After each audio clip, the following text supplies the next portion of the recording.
धनपुर नामक गांव में लीला और सुरेश नाम के दो पति पत्नी रहते हैं। वो उनका मिडिल क्लास परिवार था। उस गांव में एक गली में इडली की गाड़ी चलाते हुए वो लोग जिंदगी जी रहे थे।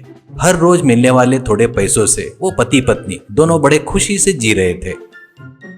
पर सुरेश चला रहे इडली की गाड़ी के पास यादయ్య बोलकर एक बड़ा आदमी एक बड़ा होटल लगाता है। तब से सुरेश को वो बहुत सताता था।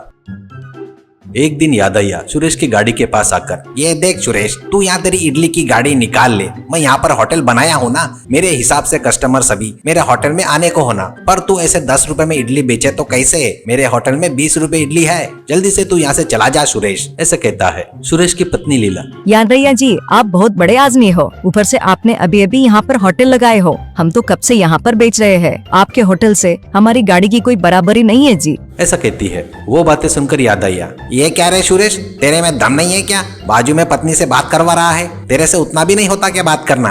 ऐसा कहता है। सुरेश, वैसा नहीं है जी, आप थोड़ा अपना दिल बड़ा कर लो। हम लोग ये इडली बेचकर ही जी रहे हैं ना। आप तो बहुत सारे वैरायटी बेचते हो ना। मुझे ज्यादा बात करना नहीं आता जी, सिर्फ काम करना आता है, करके बोलता है। वो बात सुनकर यादయ్య, शर्म नहीं आ रही है क्या तुझे ऐसी बात करने के लिए? 2 दिन में ईमानदारी से यहाँ से गाड़ी खाली करके चला जा, नहीं तो इसका परिणाम बहुत ही बेकार होगा, करके वार्निंग देकर यादయ్య वहाँ से चला गया।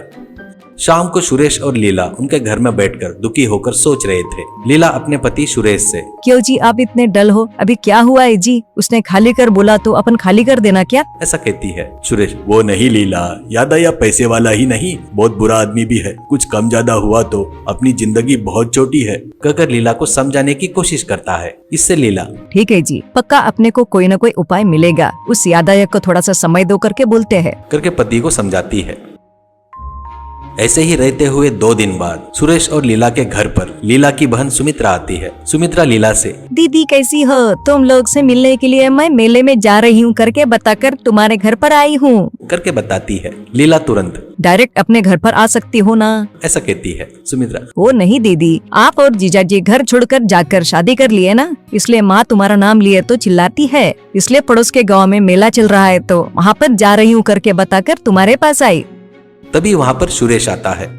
सब सुनकर सुरेश, क्यों बेटा अच्छी हो ना, करके अपने साली से कहता है। सुमित्रा, हाँ सुरेश जीजा जी, मैं ठीक हूँ। आप और दीदी भी पड़ोस के गांव में मेले में आए तो अच्छा रहेगा ना, ऐसा कहती है। सुरेश, ये मेले वेले का क्या बेटा, पहले ही थोड़े परेशानी में हूँ, ऐसा कहता है। सुमित्रा, वो नहीं जीजा जी, जतरा बोले तो वहाँ पे हीरे जवाहरात नहीं रहते हैं। वहाँ पर कई प्रकार के खाना बनाने वाले, डिफरेंट आइटम बनाने वाले के स्टाइल रहते हैं। आप भी देख सकते हो ना, सब पता कर लो वहाँ पर आकर, ऐसा कहती है। ऐसा कहकर सुरेश को समझाती है। लीला और सुरेश दोनों सुमित्रा बताए वैसे ही उस मेले में जाते हैं। मेले में जाता है तो सुरेश के आंखें चमक उठती है। वहाँ पर हर प्रकार के स्टॉल, हर प्रकार का खाना बनाने वाले बहुत ही वैरायटी से खाना बना रहे थे।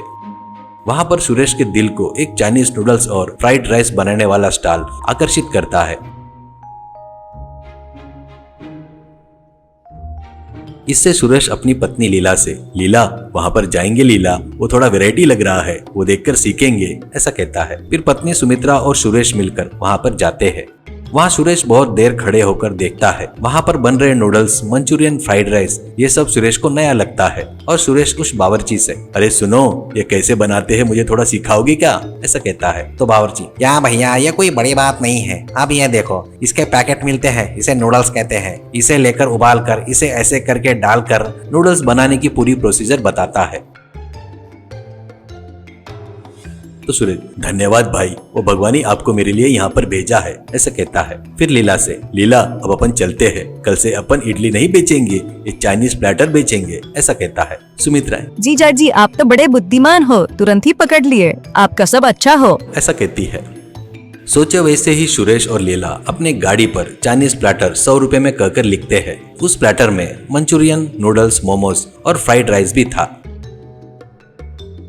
ये सब देखकर यादయ్య सुरेश के पास आता है और, क्या रे सुरेश, छोड़कर चला गया सोचा, फिर 2 दिन में वापस आ गया, ऐसा कहता है। सुरेश, यादయ్య जी, आप अपने होटल में इडली डोसा बेचते हो, हमारे गाड़ी पर वो नहीं मिलता, हम तो चाइनीज वैरायटी वाले आइटम ही बेचते हैं, ऐसा कहता है। यादయ్య, अरे बाप रे, अभी जुबान तो बहुत ज्यादा चल रही है, देखेंगे तेरा वैरायटी खाना खाते या मेरे होटल में खाते, कहकर वहां से गुस्से से चला गया। बहुत सारे लोग जमा हो जाते हैं।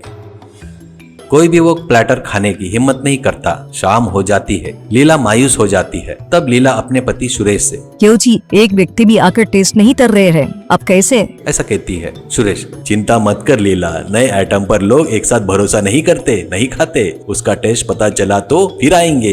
ऐसा कहते हुए सभी आइटम फ्री है भाई, टेस्ट करो, पसंद आए तो खाओ करके जोर से चिल्लाता है। वो बात सुनकर सभी लोग वहाँ पर जमा हो जाते हैं। सभी लोग बढ़िया टेस्ट करते हैं। जो भी टेस्ट कर रहा था वो सुरेश भैया बढ़िया, एक और चाइनीज प्लेटर दो, ऐसा कहता है। एक बुजुर्ग, बेटा सुरेश मुझे भी एक दो, ऐसा कहता है। वैसे औरतें भी मर्द भी सुरेश बना रहा सो चाइनीज प्लेटर खाकर बहुत खुश हो रहे थे। इससे सुरेश की जिंदगी बदल जाती है। चाइनीज प्लेटर 100 रुपीज करके उस गांव भर में सुरेश फेमस हो जाता है।